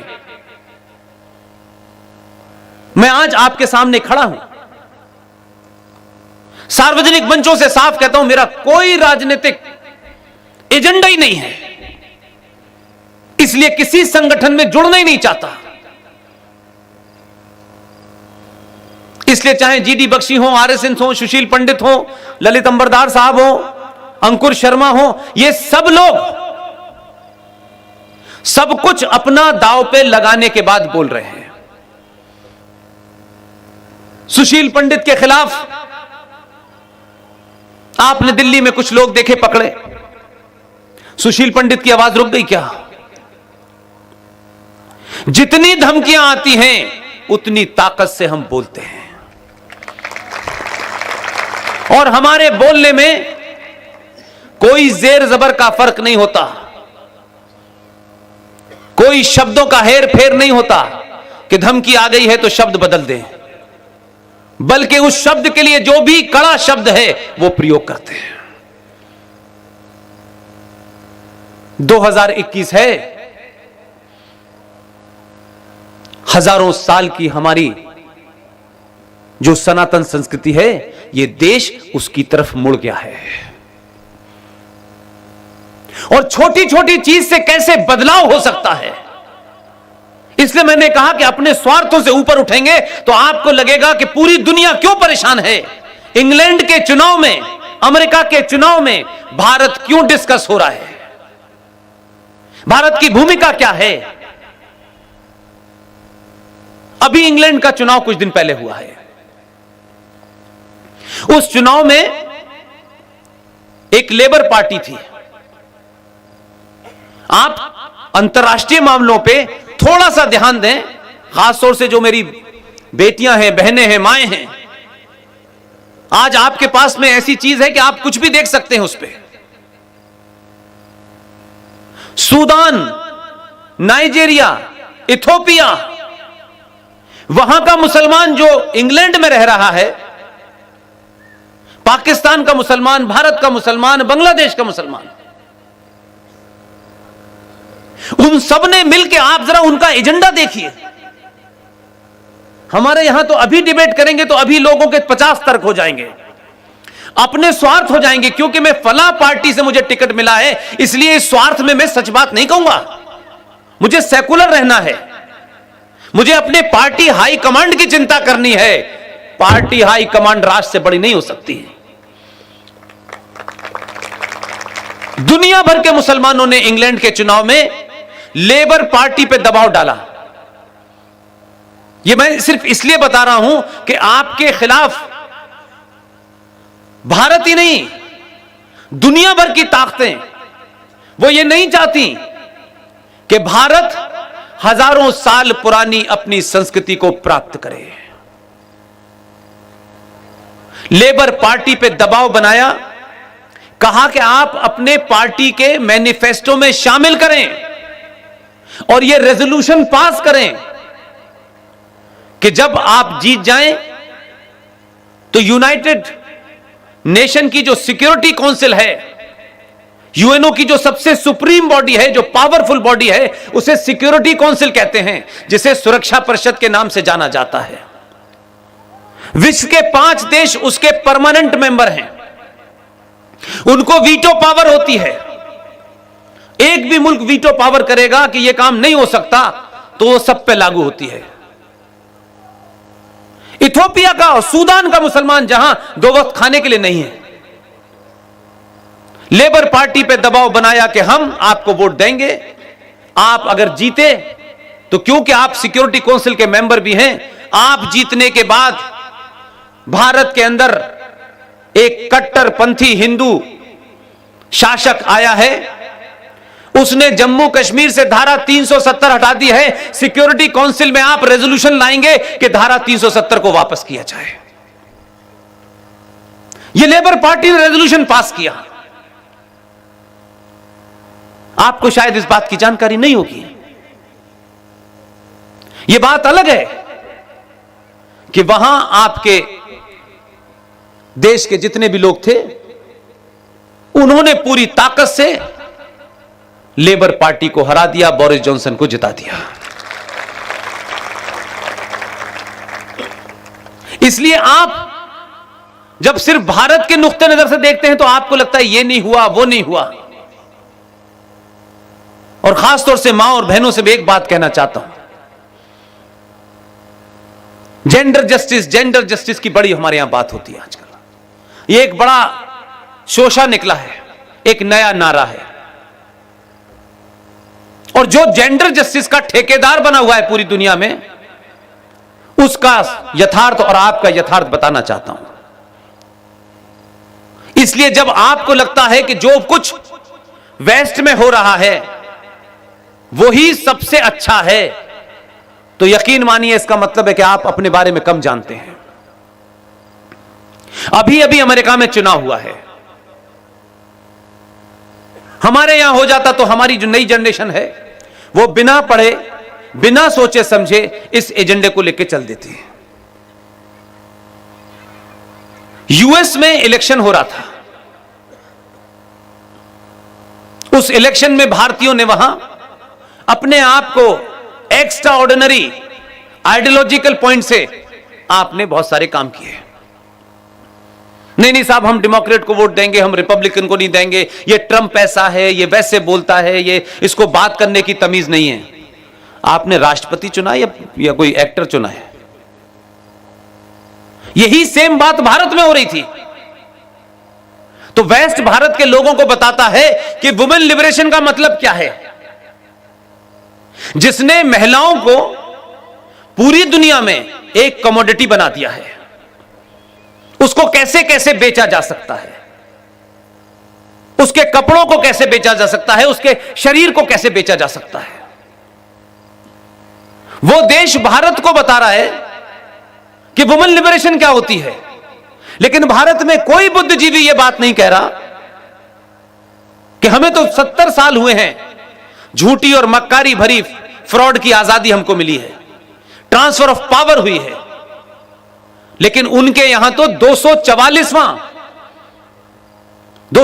साल हो गए अमेरिका को आजाद हुए। बहुत मॉडर्न है। 244 साल में एक बार भी अमेरिका का राष्ट्रपति एक महिला नहीं बनी है। एक नहीं बनी, बहुत मॉडर्न है। दुनिया में वुमेन लिप की बड़ी चिंता करते हैं। भारत जैसे देश में 16 साल तक एक महिला प्रधानमंत्री रही, देश की राष्ट्रपति एक महिला रही, सुप्रीम कोर्ट में 3-3 जजें रही, हाई कोर्ट की जज रही, और जिन्हें अपने हिंदू होने पे शक है, हिंदू होने पे कुंठा है, सनातनी होने पे कुंठा है, पूरे इस्लामिक वर्ल्ड में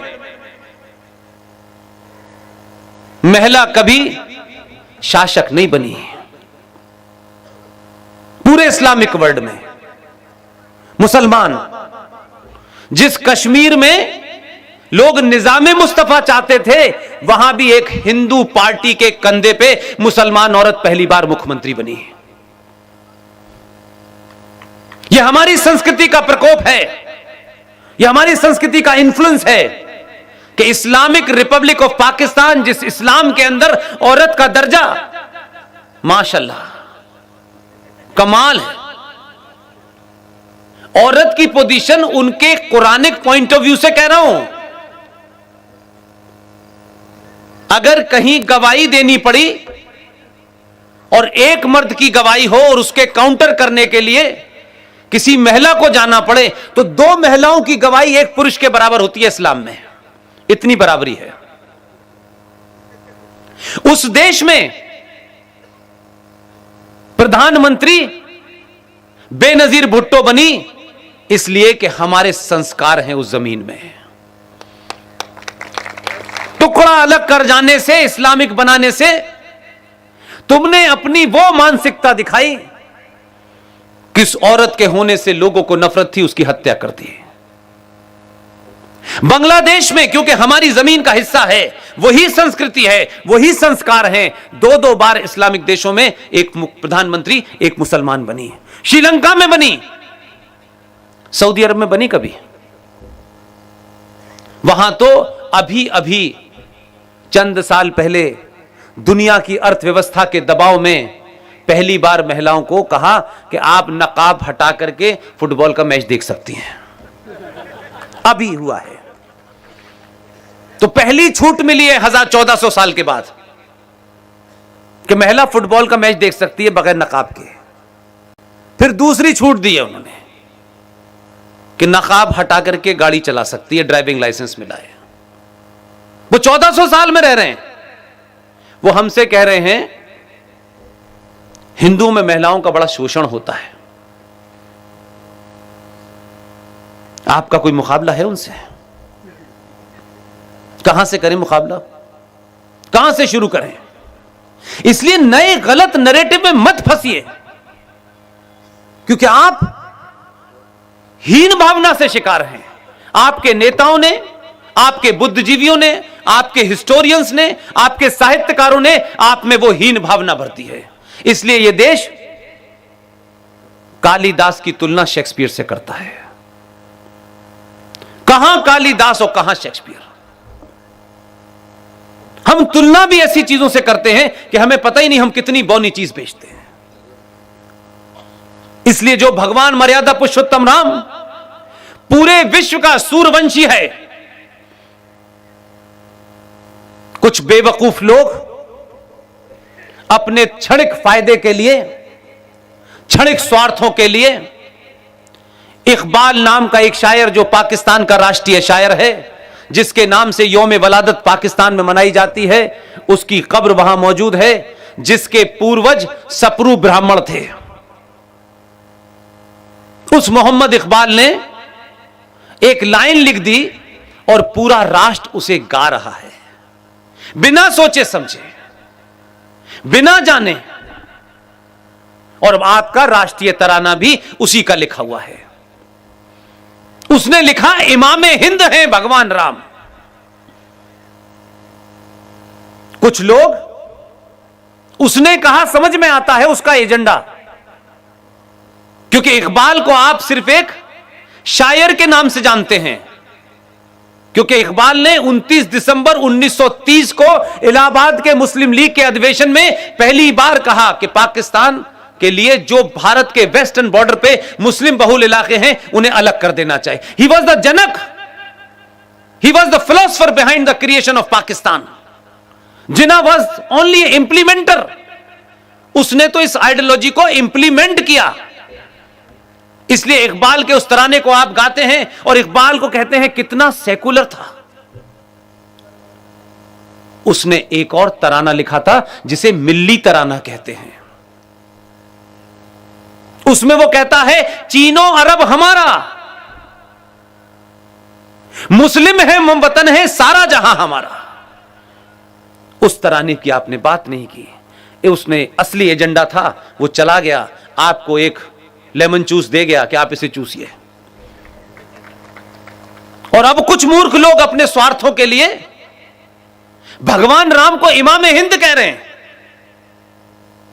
न इमाम जानते, न इमाम का मतलब जानते, लेकिन हमें भी कुछ ऐसा करना है जिससे लोग हमें देखें और हमें कोई नया किस्म का भाईचारा क्रिएट करना है। इमाम हिंद का मतलब क्या हुआ? इमाम कहां का होता है? इमाम किसी मस्जिद का होता है। मस्जिद में इमाम साहब होते हैं, वही नमाज पढ़ाते हैं। हिंद, यह हिंदुस्तान एक मस्जिद है, उसका इमाम भगवान राम है।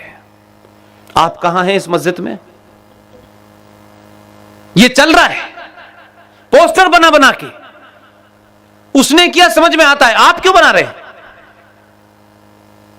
भगवान राम विश्व का है पूरे, उसे आपने भारत जैसे, हिंदुस्तान जैसी एक मस्जिद बनाई गई है, उस मस्जिद का इमाम बना दिया है और हम ताली बजा रहे हैं। इसलिए बदलाव को जमीन पर महसूस कीजिए, जो भौतिक रूप से समझ में नहीं आता है। आज भी कई सारे दिन में बहुत सारे लोग मिले, उन्होंने बहुत सारी चर्चाओं में एक चर्चा यह भी की कि यहां कन्वर्जन बहुत है आसपास के इलाकों में। बहुत चिंतित थे बेचारे। इस चिंता को मैं इसलिए बहुत ही सतही मानता हूं कि आपको अगर सही तरीके से लड़ना नहीं आता, इसमें आपकी गलती है। आप अपने शब्दों में लव जिहाद के लिए कानून मांगते हैं, लेकिन लव जिहाद के पीछे की थ्योरी को नहीं समझते और उसको कैसे कम किया जा सकता है उस पर काम नहीं करना है। आप बताइए, हमारी संस्कृति में इतनी सारी माएं बैठी हुई हैं, दुनिया में अगर कोई एक शब्द, सिर्फ एक शब्द में यह तय करना हो कि सबसे बड़ा सच क्या है, इसे एक शब्द में बताइए,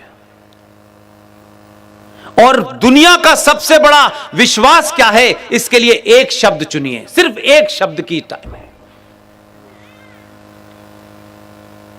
अगर दुनिया की सबसे बड़ी सच्चाई है तो उसके लिए एक ही शब्द है, उसका नाम है मां।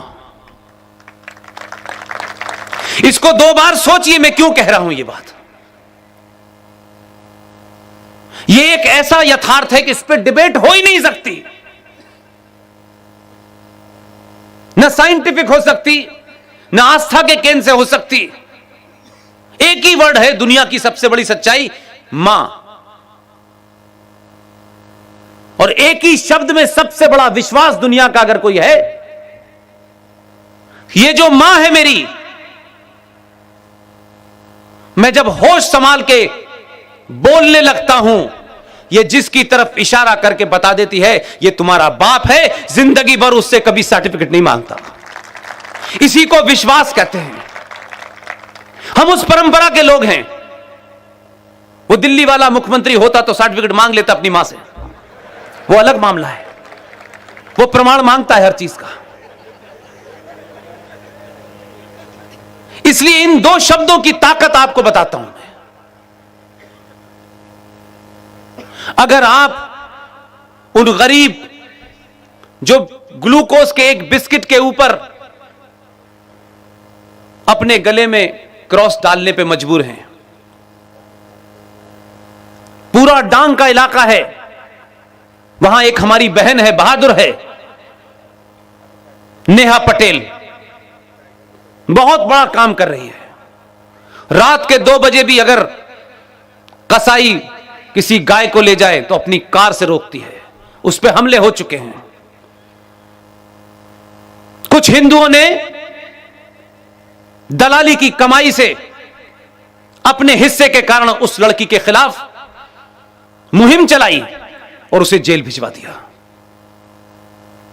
उसमें पैसा बहुत है, कुछ लोगों को खरीद लिया, और व्यवस्था में देखिए किस तरीके के वो लोग थे। हाई कोर्ट ने ऑर्डर कर दिया उसकी रिहाई का।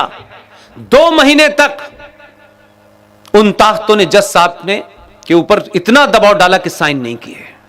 अभी 15 दिन पहले मैंने उन्हें बुलाया कि आप बड़ौदा पहुंचे। मैं सार्वजनिक मंच से कहूंगा, जिस दिन भी आप उन गरीब भोले भाले आदिवासियों को एक ही बात समझा देंगे, सिर्फ एक ही बात समझानी है आपको, लेकिन आप ये मान के जाएं कि हम बड़े हैं, हम इनको कुछ भीख देने आए हैं, कुछ ज्ञान देने आए हैं, ऐसे काम नहीं चलेगा। आप उनसे एक ही बात कहिए, तुम्हारी मां कहां है। उससे कहिए कि तुम्हारी मां ने ये जब तुमको बता दिया है कि ये तुम्हारा फादर है, तो ये सफेद कपड़े वाला फादर तुम्हारे घर में कहां से घुसा। फादर तो एक ही होता है, लेकिन वेस्ट की परिकल्पना पे आपने फादर 2-2 बना दिए हैं। इसलिए बात को ऐसे कहिए कि आपकी बात भी पहुंच जाए और बार बार वो सोचे, बार बार उसको ध्यान आए कि आखिर हमने गलती कहां की है। ये फादर और मदर शब्द और ये कॉन्वेंट कहां से आया, मैं बार बार इसलिए रिपीट करता हूं कि जरूरी नहीं है कि सब मेरी बात सुनते ही हों। इसलिए कहता हूं कि जब मैं आज भी सरस्वती कॉन्वेंट स्कूल देखता हूं तो बहुत देर तक हंसता हूं मैं। हम कहां से चले थे, कहां आ गए। ये कॉन्वेंट क्या है, ये फिलॉसफी कहां से आई, किस तरह आई, किस जगह को कॉन्वेंट कहा जाता है। वैसे हम लोग जरा सी बात पे भड़क जाते हैं, लेकिन इस पे ना तो हमने रिसर्च की, ना जानने की कोशिश की, लेकिन हम इस बात से खुश हैं कि घर में बच्चा पैदा होने के 2 महीने बाद ही हम 4 साल बाद का उसका रिजर्वेशन किसी कॉन्वेंट स्कूल में कर देते हैं, हमारी सीट बुक हो जाए। हम इतने दीवाने हैं कॉन्वेंट जाने के। अभी मैं आपसे कहूं कि क्या आप अपनी बेटी का नाम मायावती रखेंगे, तो आप हंसे ना। आपको लगा कि यार ये कैसे हो सकता है, ये सब कर लेंगे, ये नहीं करेंगे। मैंने ये बात ह्यूमर में कही है, उसको अन्यथा मत लीजिएगा। लेकिन मैं ये पूछूं कि आप कॉन्वेंट में बच्चे को क्यों पढ़ाएंगे, तो आपके पास जवाब नहीं है। यूरोप के अंदर मैरिज ऑफ इंस्टीट्यूशन नहीं है। यह सनातन संस्कृति के अंदर जो मैरिज ऑफ इंस्टीट्यूशन है, जिसमें आप कहते हैं कि यह जन्मों का साथ है। इस्लाम में marriage is a contract between 2 people. जैसे बिजनेस का ठेका होता है, आप इस कॉन्ट्रैक्ट में यह शर्त नहीं मानेंगे तो आप बाहर जा सकते हैं, आप बाहर जा सकते हैं तो आपको इतना पैसा देना पड़ेगा, आप अगर ऐसा करेंगी तो आपको यह कर। वो कॉन्ट्रैक्ट है, वो कभी भी टूट सकता है।